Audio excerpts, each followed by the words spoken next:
pagi, saya mahasiswa PPG dalam jabatan Angkatan 2 tahun 2021. Saya berasal dari LPDK Universitas Negeri Semarang. Hari ini, Rabu 18 Agustus 2021, saya akan melakukan praktek pembelajaran untuk ujian kinerja PPG dalam jabatan Angkatan 2 tahun 2021 dengan materi metode ilmiah kelas 10 SMA di SMA Al-Raudhah Bangkalan.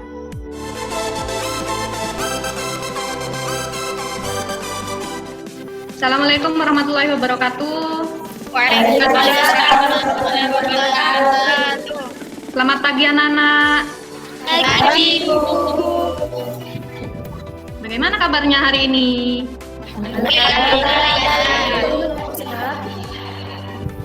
Alhamdulillah, Ibu juga sehat. Ya, jadi alhamdulillah kita hari ini masih bisa bertatap maya. Ya, ini namanya pembelajaran pembelajaran daring. Ya, karena apa? Ya, karena kita masih dalam masa-masa pandemi, jadi tidak memungkinkan untuk kita bertatap muka untuk meminimalisir penyebaran virus corona. COVID-19. Oke, siap? Belajar semuanya nanti. Ya, sebelum pembelajaran dimulai, Ibu minta ketua kelas memimpin doa. Silahkan. Baiklah teman-teman, sebelum kita mulai pelajaran kita pada pagi hari ini, marilah kita membaca doa terlebih dahulu. Berdoa, mulai. Selesai. Baik, terima kasih Mbak Alia ya. Kemudian untuk selanjutnya, Firda ada, Hadiro. Ainur, Hadir. Anita, dan Lala. Oke. Saya, Bu. Ya, sudah ya 10 orang. Ya. Suaranya Ibu double-double nggak di kalian? Enggak, Bu. Nggak ya, nggak berulang-ulang ya? Enggak. Biar semangat kemerdekaannya ada, menyanyikan lagu kebangsaan. Kita mulai menyanyikan lagu Hari Merdeka, mulai dari Ibu. 17 Agustus tahun 45. Itulah hari kemerdekaan kita. Hari merdeka, nusa dan bangsa. Merdeka. Kali merdeka tetap merdeka. Kita tetap setia mempertahankan Indonesia. Tetap setia membela negara kita. Merdeka. Merdeka. Ya.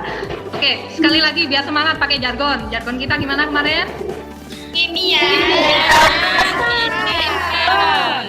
Oke, siap. Berarti sudah siap dimulai ya. Oke, baik. Pertemuan pertama kemarin kita membahas tentang hakikat ilmiah. Ya, jadi manfaat-manfaat ilmu kimia itu dalam kehidupan sehari-hari, gitu kan ya? Terus Ya. ada lagi? Saya, Bu. Ya. Kita juga Gila. belajar tentang nama dan fungsi alat dan bahan kimia. Iya, jempol. Oke, tadi Firda juga dapat jempol, jadi jempol 2 ya. Oke, Firda dan Dila dapat jempol. Selain mempelajari hakikat ilmu kimia, kita juga belajar tentang nama dan fungsi alat dan bahan kimia. dan bahan kimia. Masih ingat? Coba, sama. Nanti Kalau yang Kalau yang- ini apa?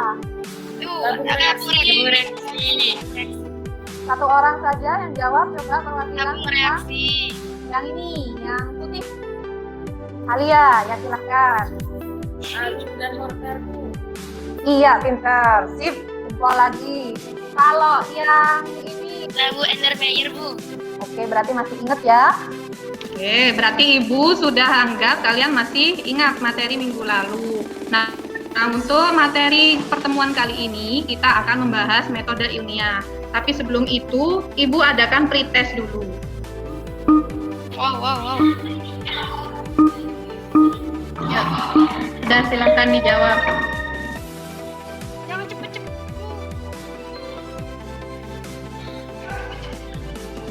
Ya, Alia dan Hofifah sudah jawab 1. Buka dari sininya, Bu, jawabannya.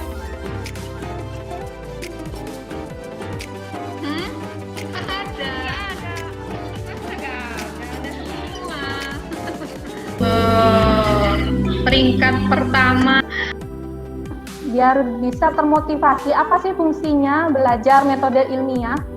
Buat apa? Coba disimak video berikut. Kali ini saya akan ajak Anda untuk kita lihat bersama apa saja hoax dan juga disinformasi yang beredar dan bagaimana faktanya.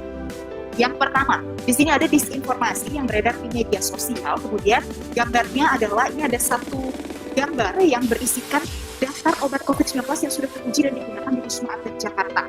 Ini ternyata merupakan sebuah disinformasi. Di sini dituliskan dengan jelas apa kemudian Suaranya keluar, Nak. digunakan. Jika kita cek faktanya seperti apa, Ya, Bu. ini adalah salah satu dokter paru di RSDC Wisma Atlet, Elfri Pulmo, yang menyatakan dari akun Twitter pribadinya bahwa ini merupakan sebuah hoax. Beberapa obat memang tertera dan juga digunakan untuk terapi pemirsa, bukan sebagai obat, namun pemakaiannya harus sesuai dengan aturan. Karena tentunya jika kita mengkonsumsi satu jenis obat, ini juga harus diperhatikan. Juga ada dokter penanggung jawab yang memastikan bahwa obat tersebut aman dan juga bisa digunakan. Nah, setelah kalian menyimak video tersebut, videonya tentang apa sih? Obat COVID. Tentang berita hoax seputar COVID-19. Ya, tentang berita hoax seputar obat-obatan. Iya, obat-obatan COVID-19. Loh, kenapa kok disebut hoax? Karena beritanya Tidak benar. tidak benar, tidak jelas kebenarannya, tidak ada sumbernya ya. Contohnya yang kemarin sempat heboh di internet bahwa kalau minum susu A, ya, kalau minum susu itu nanti bisa sembuh COVID-nya.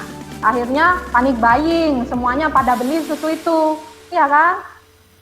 Jadi sebaiknya kalian melakukan penelitian dulu atau dicari tahu dulu. Nah, ini mencari tahunya bagaimana? Nah, kalau di kimia atau di ilmu sains itu ada metode-metodenya untuk mencari tahu kebenarannya itu. Maka metodenya itu yang disebut metode metode ilmiah. Jadi tujuan pembelajaran kita hari ini adalah melalui model pembelajaran problem based learning atau PBL dengan pendekatan TIPEC, terintegrasi pembelajaran daring ini ya, dengan menggali informasi dari berbagai sumber. Nanti literasi, penyelidikan sederhana dan mengolah informasi, diharapkan peserta didik mampu menjelaskan metode ilmiah. Satu.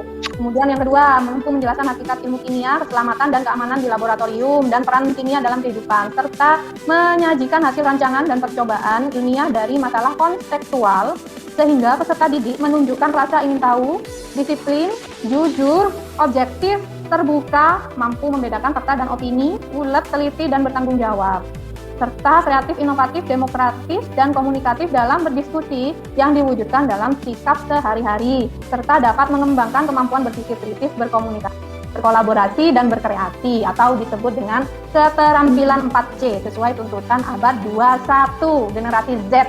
Kalian kan generasi Z, Jadi secara garis besar hari ini kita akan membahas metode ilmiah itu termasuk pengertiannya, kemudian karakteristiknya, terus tahapan-tahapannya. Karena metode kan pasti ada tahapan-tahapannya. Langkah pertama apa, langkah kedua apa gitu ya. Ya. Nah, kemudian menerapkannya itu bagaimana? Melalui percobaan sederhana. Nanti kita akan melakukan percobaan. Kemudian aspek penilaiannya, nanti kalau aspek sikap, itu teknik penilaiannya melalui observasi. Jadi sikap kalian menyalakan kamera tidak, kemudian menjawabnya bergantian tidak. Terus kalau misalnya tidak menjawab, mic-nya dimatikan. Itu termasuk ke penilaian sikap, ya kan? Ya, itu langsung dimatikan mic-nya ya. Nah, bentuk penilaiannya berbentuk jurnal penilaian sikap. Nanti ada ibu punya jurnalnya. Kemudian aspek keterampilan itu juga sama melalui observasi. Jadi keterampilannya nanti kan ada praktikum atau percobaan, itu nanti ibu amati. Kemudian keterampilan saat berpresentasi dan juga penilaian keterampilan untuk produknya. Nanti kalau praktikum pasti ada produk berupa laporan. Oke, kemudian aspek pengetahuannya tentu saja berupa tes dan penugasan.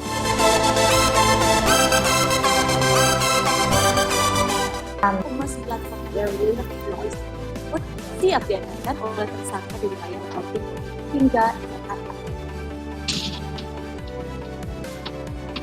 Berbekal informasi yang didapat, anggota unit 5 tindak pidana ekonomi menelusuri penjualan produk pangan berupa kerupuk tahu tanpa izin di Desa Pager Mumpuk, Kecamatan Wonoayu, Sidoarjo.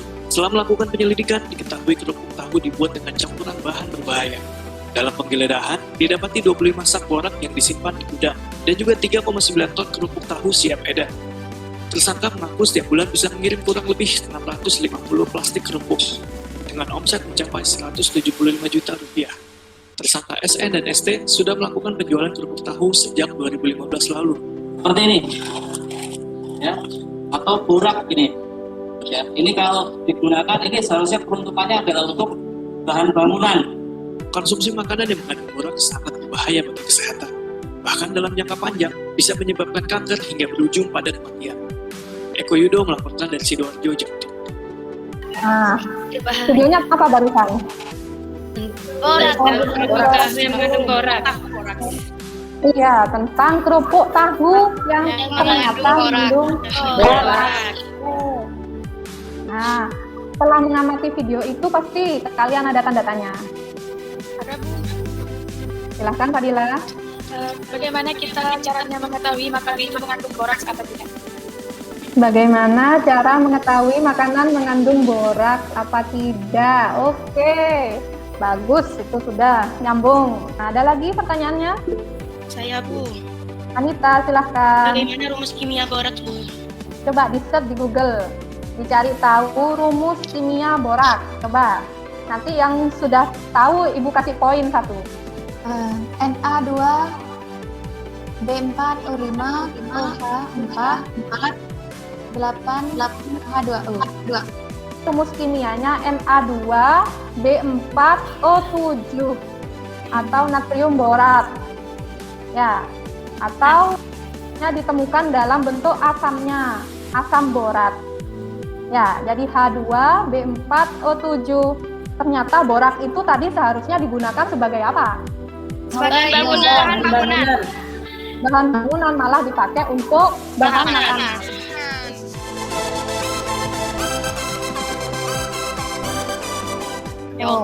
Secara berkelompok, silahkan kalian menguji bahan-bahan makanan yang kemarin sudah Ibu suruh bawa itu diuji.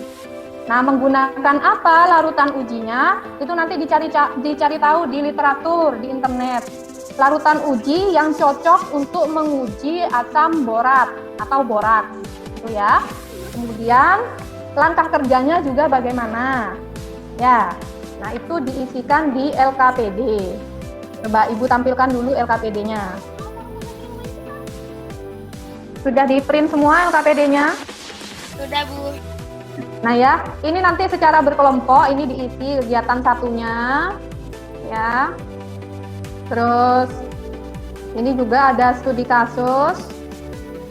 Ada cerita ya? Ya, menurut ya ada ceritanya. Terus nanti di metode ilmiahnya itu urut-urutannya bagaimana nanti diisikan di sini. Terus ya. Nah, kegiatan 2-nya itu melakukan praktikum. Jadi kalau praktikum itu kan sudah pasti kegiatan ilmiah, ya Nak ya. Dan sudah pasti melakukan metode ilmiah berarti.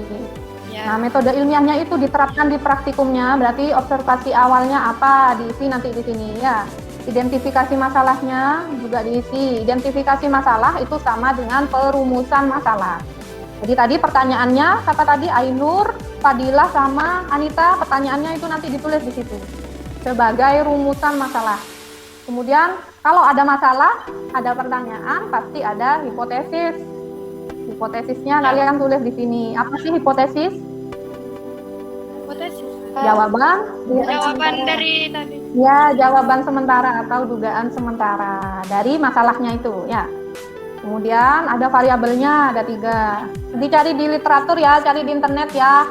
Variabel bebas itu apa, variabel terikat itu apa, terus variabel kontrol itu juga apa ya, cari di internet nanti.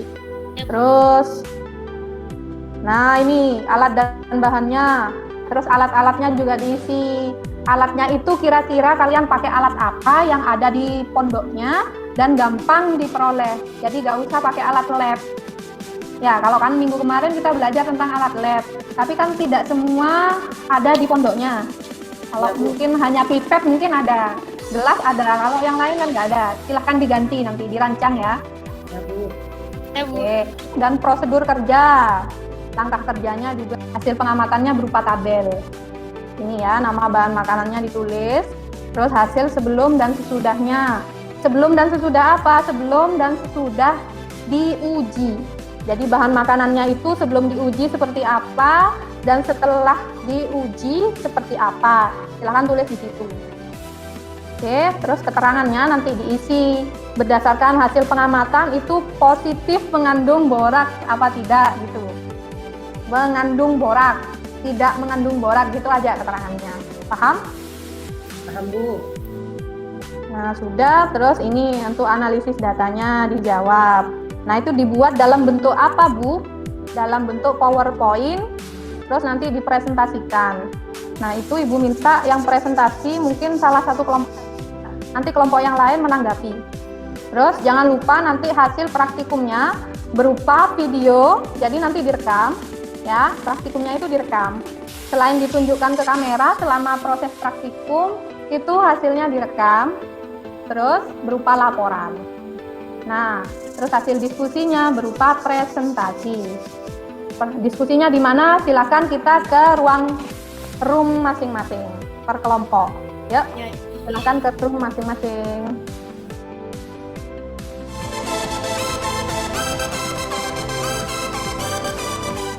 Silakan ketikkan pertanyaannya kalau ada di situ.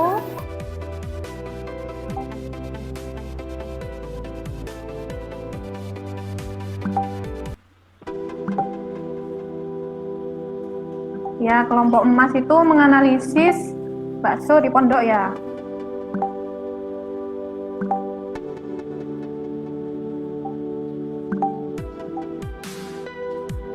Bu, video percobaannya maksimal berapa menit?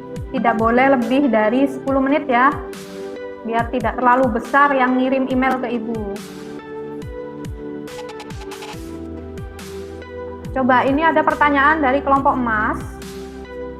Mereka mau pakai kunyit untuk menganalisis boraks. Menurut kelompok lain gimana? Kalau mau pakai kunyit, boleh? Ya, Bu. Boleh. Saya juga baca banyak Bu. Ya, sudah dicari di internet. Ya. Oh ya, ya sudah. Silakan dilanjutkan. Kalau sesuai di literatur, kunyit itu dapat digunakan sebagai bahan uji analisis borak, silahkan. Pokoknya sesuaikan dengan literatur yang valid ya. Di sini ini Ibu sambil lihat-lihat sambil menilai aktivitas kalian. Ada pertanyaan juga dari kelompok perak. Jadi kalau hasil uji kunyitnya berubah warna berarti mengandung borak, Bu. Bagaimana di literaturnya? Kalau berubah warna, seharusnya kunyit itu kalau di kondisi asam berubah warna menjadi gimana warnanya? Semakin pudar, tambah tua. Makin pudar, Bu. Terus makin pudar ya. Berarti kalau berubah warna jadi pudar, itu mengandung borak, kan begitu ya? Ya, Bu. Ya, silahkan dilanjutkan. Ada yang sudah masuk ke kegiatan 2, yang praktikum. Diperlihatkan ke Ibu hasilnya. Di kamera, coba Ibu lihat dulu di kamera. Ada, Bu. Oh iya, kelompok emas sudah, kelompok perak sudah, kelompok perunggu sudah. Itu yang kelihatan jelas kelompok perak tuh ya, punyanya Firda ya. Warnanya coba dilihat tuh. Warnanya satunya, iya satunya nggak muda ya Firda. Yang warna muda itu warna bahan apa Firda? Tahu pinggir jalan. Oh ya, oh iya. Tahu pinggir jalan ya sudah. Berarti gimana kalau warnanya muda itu ditulis nanti di gitu tuh. Mengandung borak. Ya nanti ditulis di tabelnya ya. Oh ini kelompok emas. Ada yang muda juga. Itu bahan apa itu? Tahu Malang, Bu. Oh ini tahu Malang juga. Juga Iya. menjadi kuning ya. Ya, Bu. Oke. Ya wes, itu silakan ditulis di tabelnya juga. Ya, Bu. Oke, Ibu, waktu untuk diskusi sudah habis ya. Jadi silakan stop dulu diskusinya. Kita kembali ke meet utama.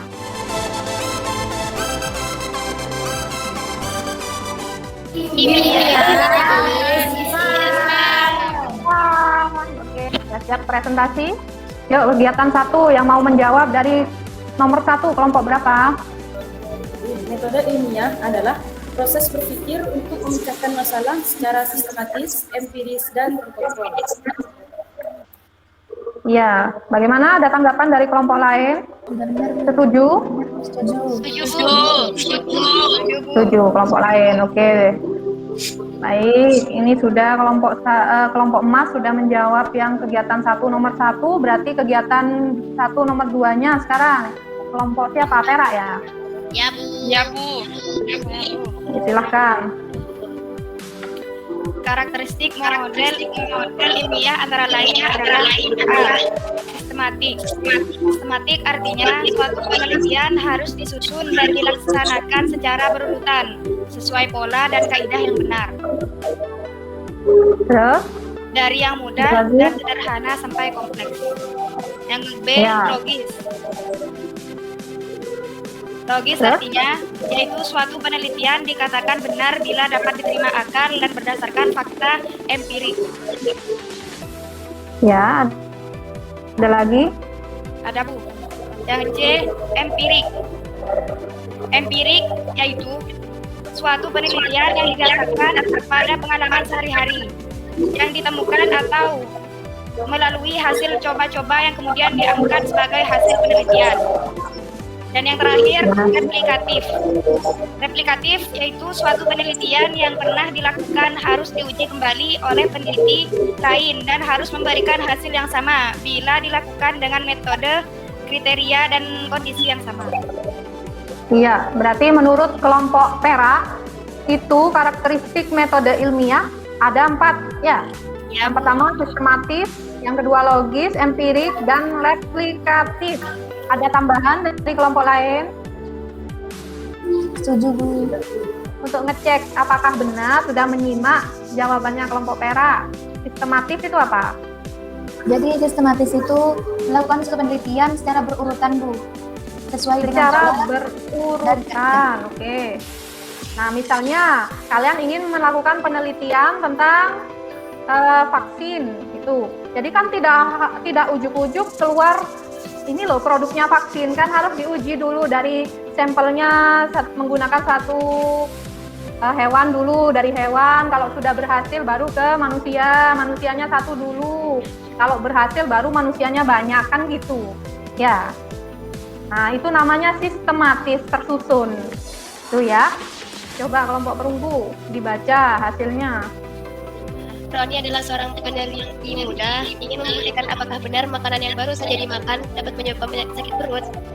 Tentu peneliti muda tersebut menyusun langkah-langkah ilmiah agar dapat menemukan jawabannya. Ada setelah langkah-langkah metode ilmiah yang belum urut. Kita tempelkan. Nomor 1, merumuskan masalah. Nomor 2, menemukan hipotesis. Menemukan hipotesis, terus Nomor 3, menetapkan variabel penelitian. ya, terus Nomor 4, menetapkan prosedur kerja. ya, kelompok lain sambil disimak ya. Kalau ada yang tidak urut langsung disanggah. Terus Nomor Nomor 5, lima. mengumpulkan data. ya, ini berarti ya. Ya, Bu. Oke, terus Nomor 6, setelah mengumpulkan data, mengolah dan menganalisis data. mengolah dan menganalisis Analisis data. data. Terus 7, ya, membuat terus kesimpulan. Dan yang terakhir, mengomunikasikan hasil penelitian. oke, ada tanggapan dari kelompok lain? Tidak, Bu. Sama. Oke, sudah betul ya. Love-nya banyak buat kelompok 3, kelompok perunggu. Sekarang kegiatan 2. Kami dari kelompok perunggu yang beranggotakan saya, Bila, Vita, dan Ainur. Judul percobaan uji kandungan boraks pada bahan makanan. Tujuan percobaan menguji kandungan boraks pada alat makanan dan jajanan di sekitar sekolah. Observasi awal, pilihlah bahan makanan basah dan kering yang akan diuji kandungan boraks. Tuliskan nama makanan yang kalian pilih pada kolom di bawah ini. Yakni yang akan kami observasi yaitu sosis dan kerupuk. Kemudian rumuskan masalah. Yang pertama, makanan apa saja yang mengandung boraks? Dan yang kedua, bagaimana cara mengetahui makanan yang mengandung boraks? Kemudian langkah selanjutnya menemukan hipotesis. Yang pertama, makanan yang mengandung boraks, sosis, dan kerupuk karena awet. Yang kedua, cara sederhana mengetahui makanan yang mengandung boraks adalah dengan meneteskan larutan kunyit. Variabel penelitian. Yang pertama, variabel manipulasi atau bebas, yakni jenis makanan. Yang kedua, variabel terikat, yakni perubahan warna larutan kunyit. Dan yang ketiga, variabel kontrol, yakni jumlah tetesan, volume larutan, dan suhu. Kemudian akan dilanjutkan oleh teman saya, yakni Dila. Silahkan dilanjutkan, Dila. Nah, di sini menunjukkan alat dan bahan. Alat gelas air mineral, sendok, dan pipet.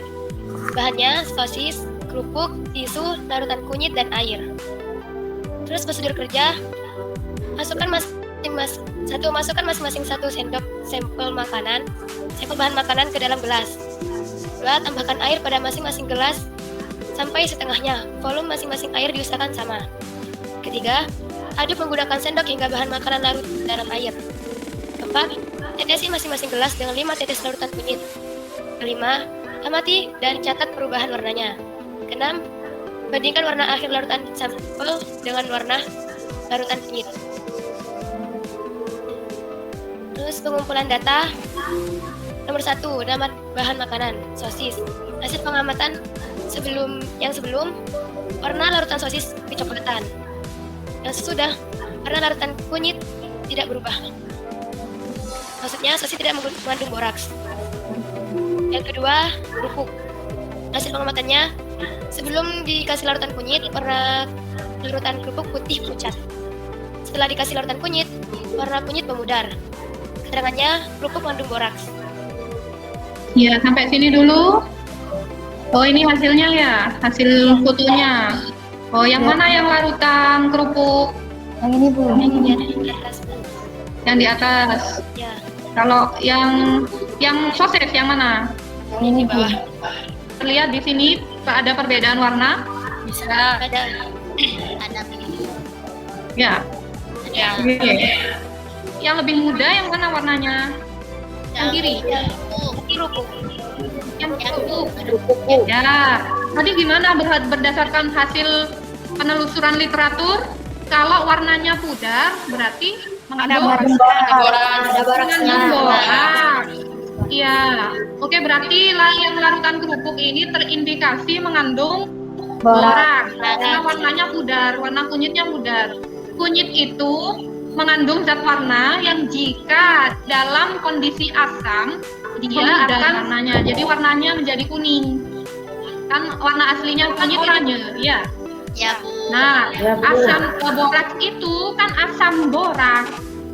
Jadi seharusnya jika makanan itu mengandung asam boraks, maka warna kunyitnya akan memudar. Loh, ini loh memudar ternyata. Berarti kesimpulannya kerupuknya mengandung boraks. Kalau yang sosisnya enggak ya? Ya, ada tanggapan dari kelompok lain? Sebelumnya gimana, Firda? Warna sebelumnya? Ya kan warnanya kayak gini, kunyit. Nah, dicampurin ke dalamnya jadi ini. Oh, berarti sebelumnya itu warnanya seperti oranye ya, warna oranye.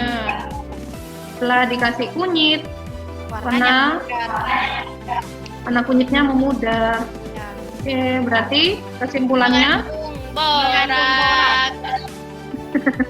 warna awalnya gimana? Warna apa? Warnanya kayak gini. Warna jajannya kuning, Bu. Terus setelah diteteskan kunyitnya memudar apa enggak? Tidak, Ibu. Tidak sama sekali. Sedikit pun tidak. Berarti kesimpulannya Tidak mengandung borak. Aman untuk dimakan sehari-hari, Bu. terus kelompok yang lain, kelompok siapa yang belum? Kelompoknya Alia. Ya, gimana? Dapat apa? Kelompok saya muji ini Bu, bakso di pondok. Oh, bakso. Ya. Iya ya, bakso kan sering ada isu mengandung boraks. Jajanan favorit di pondok. Iya, coba gimana awalnya? Warnanya Awalnya itu larutan baksonya agak kecoklatan, Ibu. sama kayak sosis berarti tadi ya. Ya, Bu, memang ini. Terus setelah ditetesi kunyit, Tidak berubah seperti ini. Berarti tidak mengandung boraks.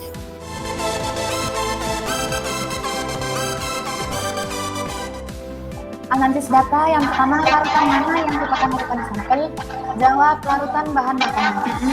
Yang kedua, larutan mana yang merupakan larutan uji? Jawab, larutan kunyit. Yang ketiga, apakah larutan sampel mengalami perubahan setelah ditetesi larutan uji? Jika iya, perubahan apa yang terjadi? Jawabannya, warna larutan sosis tidak berubah setelah ditetesi larutan kunyit. Sedangkan warna larutan kerupuk berubah setelah ditetesi larutan kunyit. Warna larutan kunyit memudar. Yang keempat, dari hasil uji, adakah bahan makanan yang mengandung boraks? Mengapa? Jawabannya ada, yaitu kerupuk, karena membuat warna larutan kunyit memudar.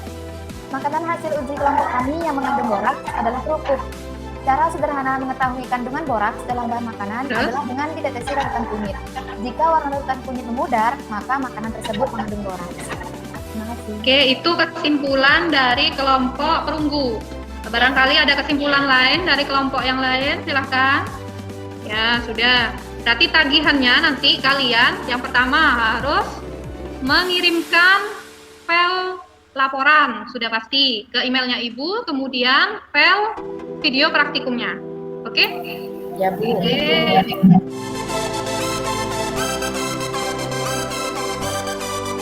Berarti kalau sudah tidak ada pertanyaan, Ibu anggap untuk materi ini kalian sudah bisa menyimpulkan. Coba apa kesimpulannya dari pembelajaran kita hari ini? Hari ini kita belajar tentang metode ilmiah beserta langkah-langkah metode ilmiahnya.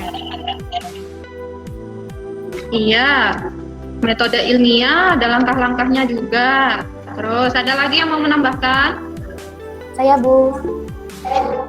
Ya, silahkan. Kita juga melakukan pengujian atau percobaan uji kandungan boraks dalam bahan makanan.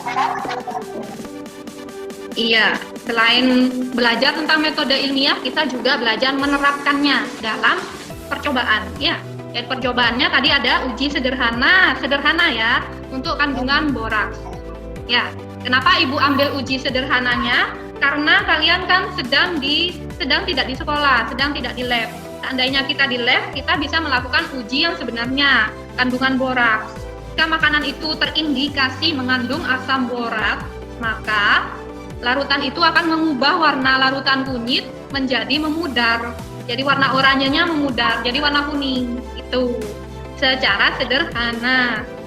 Nah, jadi karena kalian sudah bisa menyimpulkan, Ibu kuatkan lagi bahwa metode ilmiah itu merupakan langkah-langkah pekerjaan seorang ilmuwan dalam melakukan penelitian. Pemahaman metode ilmiah membuat kita dapat bersikap ilmiah dan melakukan atau menyikapi sesuatu. Jadi seperti kejadian seperti video awal tadi tidak akan terulang lagi. Bahwa adanya panic buying dengan adanya isu-isu di masyarakat kalau obat ini bisa mengobati COVID seperti itu dan lain-lain. Nah, itu kalian harus terapkan sikap ilmiahnya. Bener nggak sih? Diteliti dulu, gitu ya.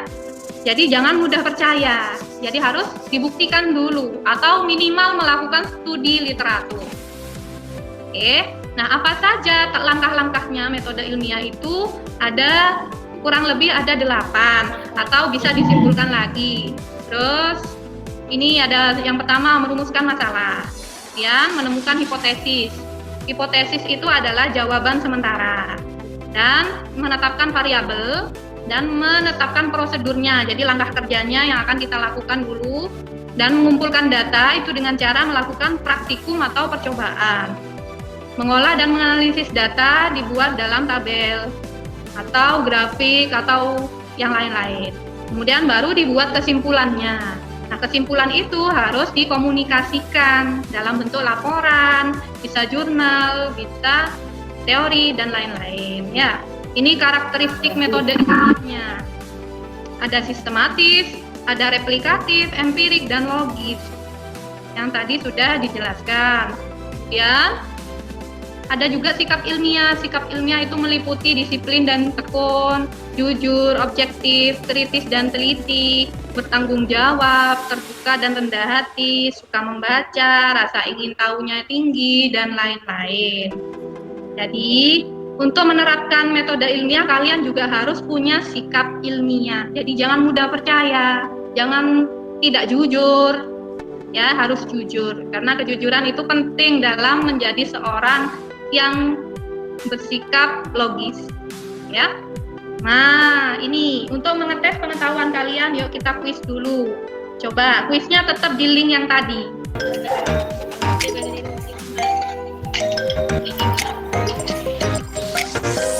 Apa ya?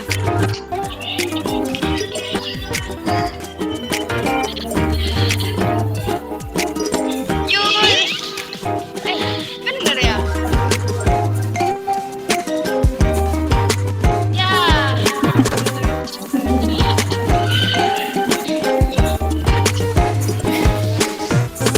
Ya, teratas masih diisi oleh Alia. Nomor 2-nya Hovifa. Nomor 3-nya Ainur. Dan ya kita lihat peringkat 1. Oh, tadi kan peringkat 1-nya sekarang disalib sama Hovifah. Hovifah itu cuma salah satu. Alia juga salah satu, tapi lebih cepat Hovifah gitu yang menjawab. Makanya Hovifah yang peringkat 1. Beri tepuk tangan buat Hovifah.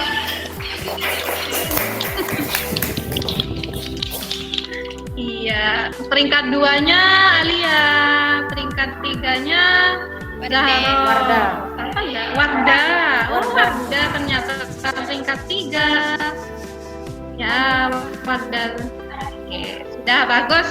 Yang lain bisa memperbaiki di pelajaran selanjutnya. Untuk yang terakhir anakku, Ibu ingatkan lagi tugasnya tadi itu wajib dikumpulkan sebelum pertemuan berikutnya. Jadi kumpulkan hari Kamis ya.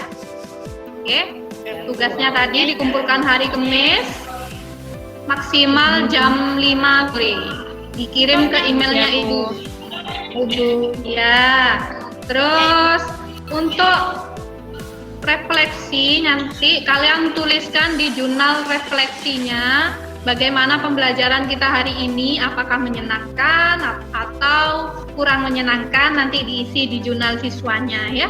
Jadi kita akhiri dulu pembelajaran hari ini, tapi sebelum itu Ibu minta berdoa dulu agar pembelajaran kita bermanfaat. Coba dipimpin doa lagi Ketua Kelas Alia ya.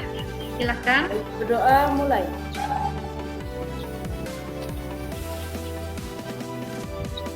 Selesai. Baik, terima kasih atas partisipasinya. Kalian luar biasa. Semoga pembelajaran kita selanjutnya bisa segera bertatap muka. Makanya tetap patuhi protokol kesehatan yang 5M itu. Jangan kemana-mana, tetap di rumah saja atau di pondok saja biar kita segera bertatap muka. Oke, baik Ibu akhiri. Assalamualaikum warahmatullahi wabarakatuh.